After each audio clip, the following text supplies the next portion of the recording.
দাপর যুগ তখন প্রায় অস্তমিত। মহাভারতের ভয়ঙ্কর যুদ্ধ শেষ হয়ে গেছে, কিন্তু সেই যুদ্ধের পরেও পৃথিবীর বুকে শান্তি পুরোপুরি ফিরে আসেনি। দ্বারকায় শ্রীকৃষ্ণের রাজসভা ছিল আলোয় ভরা, কিন্তু সেই আলোর মধ্যেই যেন অদৃশ্য এক অশনি সংকেত ঘুরে বেড়াচ্ছিল। কারণ শ্রীকৃষ্ণের প্রিয় পৌত্র অনিরুদ্ধ ৩ মাস ধরে নিখোঁজ। দ্বারকার অলিন্দে প্রাসাদের স্তম্ভে সভার প্রতিটি কোণে একই প্রশ্ন, অনিরুদ্ধ কোথায়? বলরাম স্বয়ং সাত্ত্বকী, প্রদ্যুম্ন আর অজেয় নারায়ণী সেনাকে নিয়ে বহু দিক ছন্নছাড়া করে খুঁজেছেন। সমুদ্র, বন, পর্বত, রাজ্য, কোথাও তার কোনো চিহ্ন নেই।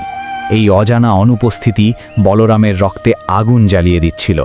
আর কৃষ্ণ, তিনি নীরব। সেই নীরবতা আরও ভয়ঙ্কর। ঠিক সেই সময় দ্বারকার সভায় আবির্ভূত হলেন দেবর্ষি নারদ। বীণার মৃদু ঝঙ্কারে সভা থমকে গেল। সকলে উঠে দাঁড়িয়ে প্রণাম করল। শ্রীকৃষ্ণ ও বলরামের দিকে তাকিয়ে নারদ এক গভীর দীর্ঘশ্বাস ফেললেন। প্রভু, যাকে আপনারা খুঁজছেন সে দ্বারকার বাইরে, শোণিতপুরে, বানাসুরের কারাগারে। এই এক বাক্যে যেন বজ্রাঘাত হলো সভায়। যাদববীরদের হাত মুঠো হয়ে উঠল। কারোর চোখে ক্রোধ, কারোর চোখে বিস্ময়। কিন্তু কৃষ্ণ ধীরে হাত তুললেন। দেবর্ষি, সম্পূর্ণ কথা বলুন। নারদ বলতে শুরু করলেন সেই অলৌকিক অথচ ভয়ঙ্কর কাহিনী।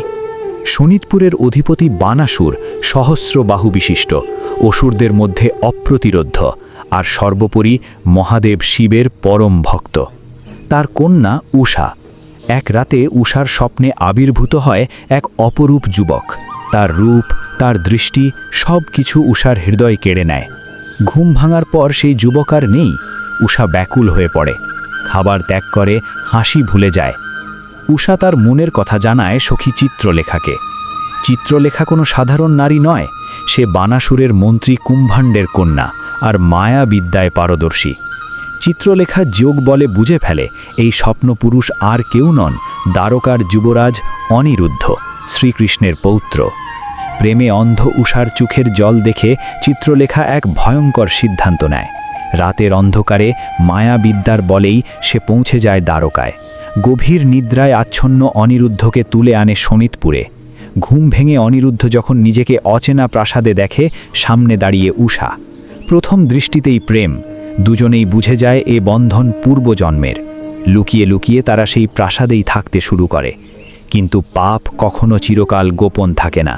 একদিন প্রাসাদের এক দ্বাররক্ষী বানাসুরকে জানায় উষার কক্ষে প্রতিদিন পুরুষের কণ্ঠ শোনা যায়। বানাসুরের ক্রোধে প্রাসাদ কেঁপে ওঠে। চিত্রলেখাকে ভয় দেখিয়ে সত্য বের করে আনে সে। তারপর বজ্রের মতো ছুটে যায় উষার কক্ষে। যে দৃশ্য সে দেখে তা তার অহংকারে আগুন ঢেলে দেয়। বানাসুর ঝাঁপিয়ে পড়ে অনিরুদ্ধের ওপর। শিব ভক্ত অসুরের সেই ক্রোধ ছিল যেন স্বয়ং মহাদেবের তাণ্ডব। অনিরুদ্ধ পিছিয়ে থাকেনি। কৃষ্ণ প্রদত্ত অস্ত্র দিয়ে প্রতিরোধ করেছিল সে, কিন্তু সহস্রবাহুর অধিকারী বানাসুরের সামনে সেই প্রতিরোধ দীর্ঘস্থায়ী হয়নি। নাগ পাশে বেঁধে অনিরুদ্ধকে নিক্ষেপ করা হয় কারাগারে। সেদিন থেকে শ্রীকৃষ্ণের পৌত্র শোণিতপুরের অন্ধকার প্রকোষ্ঠে কষ্টে দিন কাটাতে থাকে। এই কথা শুনে বলরামের চোখে আর কিছুই দেখা যাচ্ছিল না। আর এক মুহূর্ত নয়, গর্জে উঠলেন তিনি, শোণিতপুর ধ্বংস হবে। কৃষ্ণ থামাতে চাইলেও বলরাম আর শোনেননি। মুষল ও হল হাতে তুলে নিয়ে প্রদ্যুম্ন, সাত্ত্বকী আর অজেয় নারায়ণী সেনাকে সঙ্গে নিয়ে শোণিতপুর অভিমুখে যাত্রা করলেন। দূর থেকে ধুলো উড়তে দেখেই বানাসুর বুঝে গেল যুদ্ধ আসছে। সে তার সেনাপতি কুম্ভাণ্ডকে পাঠালো বিশাল অসুর বাহিনী নিয়ে। যুদ্ধক্ষেত্রে কুম্ভাণ্ড মায়াবিদ্যা ছড়িয়ে দিল। নারায়ণী সেনা বিভ্রান্ত হয়ে একে অপরের বিরুদ্ধে অস্ত্র তুলতে লাগল। কিন্তু বলরামের সামনে সেই মায়া টেকেনি। এক আঘাতে তার হল ভেঙে দিল সমস্ত বিভ্রাম। তারপর মুষলের প্রচণ্ড আঘাতে কুম্ভাণ্ড মৃত্যুপথযাত্রী হয়ে পালালো। অসুর সেনা ভেঙে পড়ল। শোণিতপুর কাঁপতে লাগল। তখনই বানাসুর আকাশের দিকে তাকিয়ে চিৎকার করে উঠল, রক্ষা করো মহাদেব, তুমি তো আমায় রক্ষার বর দিয়েছিলে। এই ডাক শোনা মাত্রই আকাশের রং বদলে গেল। কৈলাস থেকে নেমে আসার আদেশ পেল শিবগণ। নন্দী, ভৃঙ্গী সহ অগণিত গণ যুদ্ধক্ষেত্রে অবতীর্ণ হলেন। যুদ্ধের গতিপথ এক মুহূর্তে পাল্টে গেল। যেখানে নারায়ণী সেনা বিজয়ের পথে ছিল সেখানে এখন শুধু আর্তনাদ। শিবগণ যেন মৃত্যুর অবতার। একের পর এক যাদব যোদ্ধা লুটিয়ে পড়তে লাগল। নন্দীর সঙ্গে বলরামের মুখোমুখি সংঘর্ষ শুরু হলো। শূল আর হলের সংঘাতে আকাশ ফেটে যাচ্ছিল। হঠাৎ নন্দীর এক প্রলয়ঙ্কর আঘাতে বলরামের বুকে বিদ্ধ হল শূল। সে দৃশ্য দেখে পুরো যুদ্ধক্ষেত্র স্তব্ধ হয়ে গেল। বলরামের বুকে শূলবিদ্ধ হতেই মুহূর্তের জন্য যেন সময় থেমে গেল। যাদব সেনারা স্তব্ধ, কারো মুখে শব্দ নেই। কিন্তু সেই ক্ষণিক নীরবতায় পরিণত হল ভয়ঙ্কর বিস্ফোরণে। বলরামের চোখ লাল হয়ে উঠল। যন্ত্রণাকে ছাপিয়ে ক্রোধ তার শরীর জুড়ে আগুনের মতো ছড়িয়ে পড়ল। গর্জন করে তিনি নন্দীর দিকে তাকালেন, আর সেই দৃষ্টিতেই ছিল সর্বনাশের ইঙ্গিত। এক প্রচণ্ড আঘাতে বলরামের হল নন্দীর বুকে আছড়ে পড়ল। নন্দী ছিটকে বহুদূরে পড়ে গেলেন, প্রাণ প্রায় নিঃশেষ। সেই সঙ্গে বলরাম যেন উন্মত্ত হয়ে উঠলেন। একের পর এক শিবগণ তার মুষলের আঘাতে ছিন্ন ভিন্ন হতে লাগল। যুদ্ধক্ষেত্রে শিবগণের রক্ত আর আর্তনাদ ছড়িয়ে পড়ল। অন্যদিকে প্রদ্যুম্নের সঙ্গে ভৃঙ্গির ভয়ঙ্কর যুদ্ধ চলছিল। ভৃঙ্গির গতি, তার কৌশল সবই ছিল অদ্ভুত, কিন্তু কৃষ্ণপুত্র প্রদ্যুম্নও কম যান না। দীর্ঘ লড়াইয়ের পর এক নিখুঁত আঘাতে তিনি ভৃঙ্গিকে মাটিতে ফেললেন। শিবগণের মধ্যে আতঙ্ক ছড়িয়ে পড়ল। কিছুক্ষণের জন্য মনে হল যেন আবার পাল্লা ভারী হচ্ছে নারায়ণী সেনার দিকে। যাদব যোদ্ধারা উল্লাসে চিৎকার করে উঠল, কিন্তু এই আনন্দ ছিল ক্ষণস্থায়ী। কারণ কৈলাসে এই খবর পৌঁছতেই শিবগণ করুণ আর্তনাদে তাদের অধিনায়কদের ডাক দিল। গণনাথ, স্কন্দ! এই ডাকের সঙ্গে সঙ্গে আকাশ বিদীর্ণ হয়ে যুদ্ধভূমিতে আবির্ভূত হলেন গণেশ এবং কার্তিকেয়। তাদের আগমনে প্রকৃতি কেঁপে উঠল, বাতাস ভারী হয়ে গেল, সূর্যের আলো পর্যন্ত যেন ম্লান হয়ে এলো।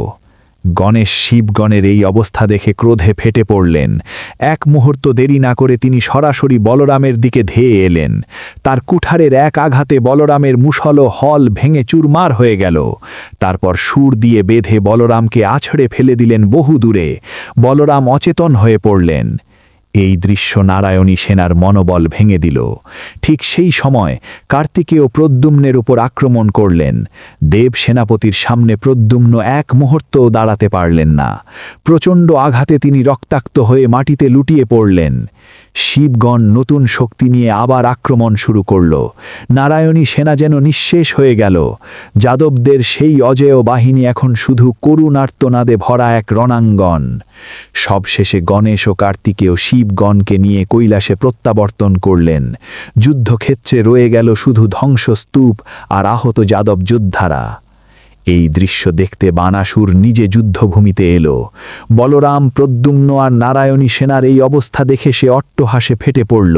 তার অহংকার আকাশ ছুঁয়ে গেল।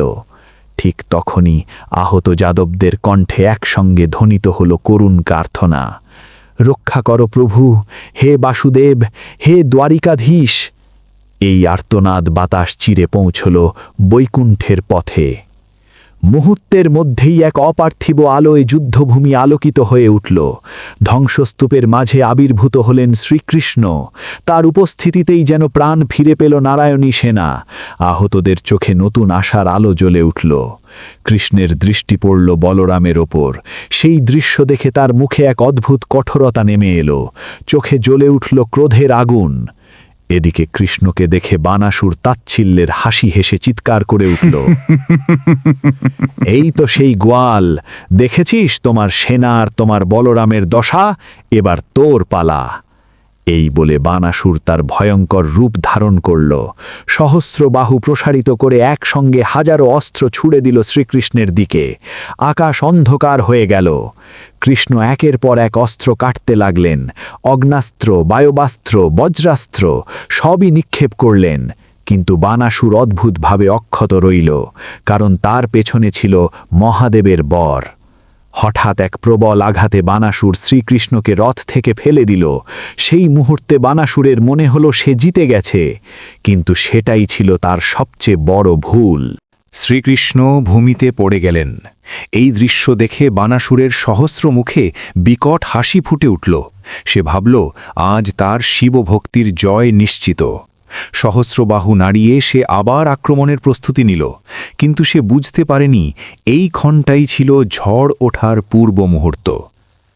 ধীরে ধীরে শ্রীকৃষ্ণ উঠে দাঁড়ালেন। তার শরীরে কোনো ক্ষতের চিহ্ন নেই, কিন্তু তার চোখে যে দৃষ্টি জ্বলছিল তা আগে কেউ দেখেনি।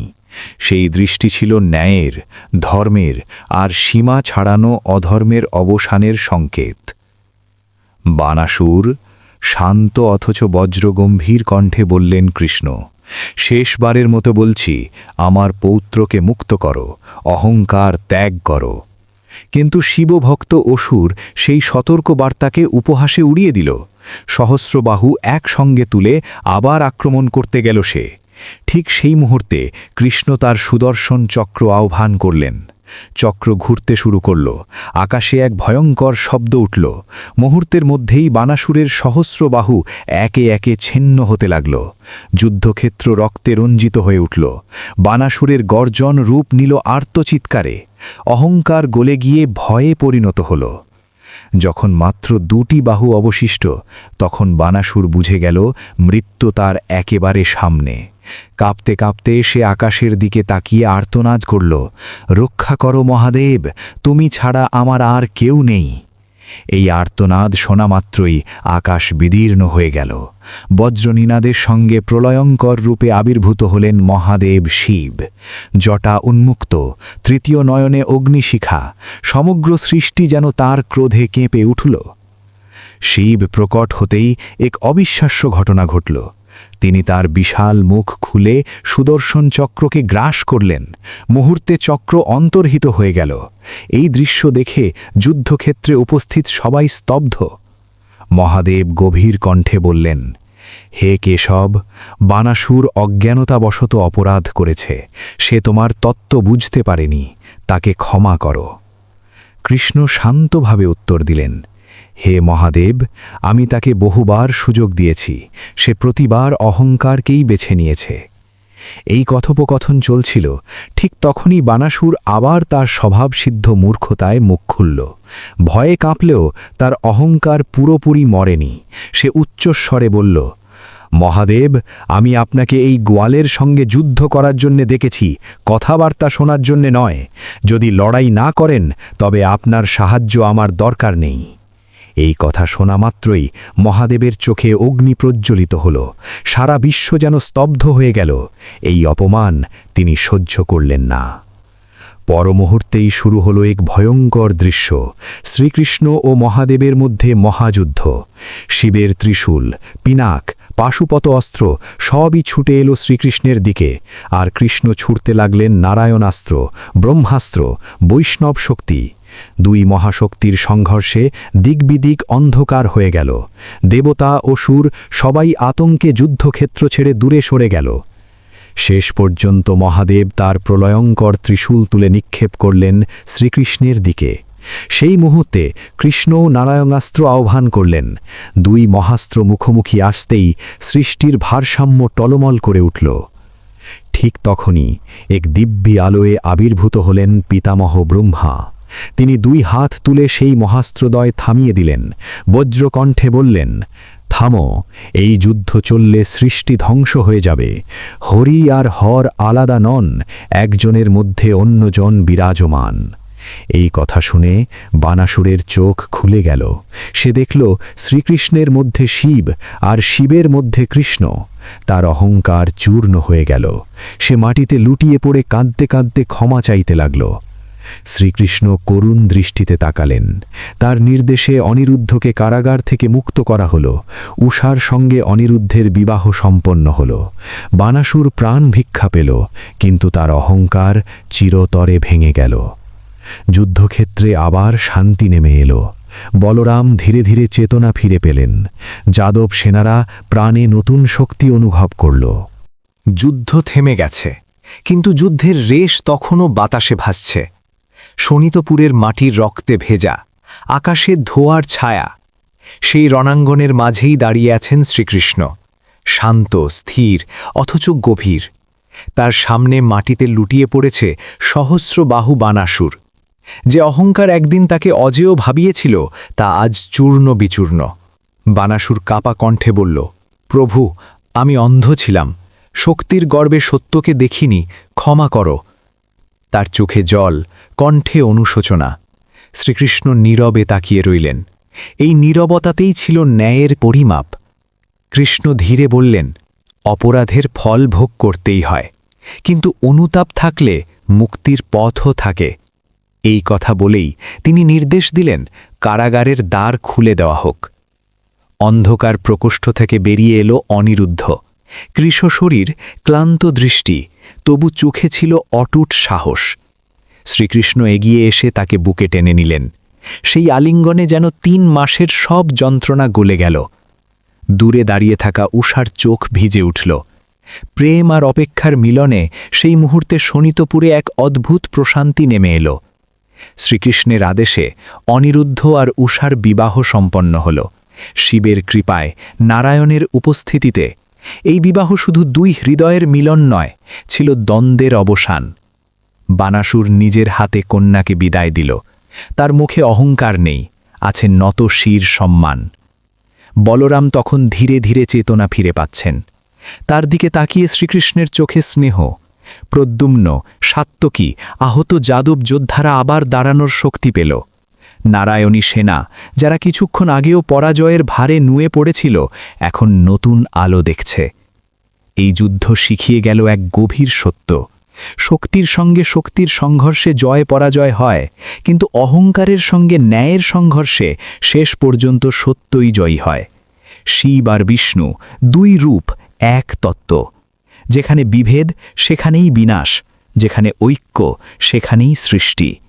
শোণিতপুর থেকে বিদায় নেওয়ার আগে শ্রীকৃষ্ণ একবার আকাশের দিকে তাকালেন, যেন কৈলাসের দিকে নীরব প্রণাম। মহাদেবও সেই নীরবতায় উত্তর দিলেন, কোনো শব্দ ছাড়াই। হরিহর ঐক্য আবার প্রমাণিত হল, রক্তপাতের ছায়া পেরিয়ে। কিন্তু ইতিহাস থেমে থাকে না। যুগ বদলায়, রূপ বদলায়, সংঘর্ষ বদলায়। অন্য এক কালে, অন্য এক অবতারে, যখন অযোধ্যার সেনা, হনুমানের বজ্রশক্তি আর শিবগণের মুখোমুখি দাঁড়াবে, তখন আবার প্রশ্ন উঠবে, ধর্ম কোথায়, শক্তিকার? সেই ভয়ঙ্কর বিস্ময়কর কাহিনী জানতে স্ক্রিনে দেখা ভিডিওতে কমেন্ট করুন আর বলুন, দেখাতে চাই হনুমান আর শিবগণের যুদ্ধ।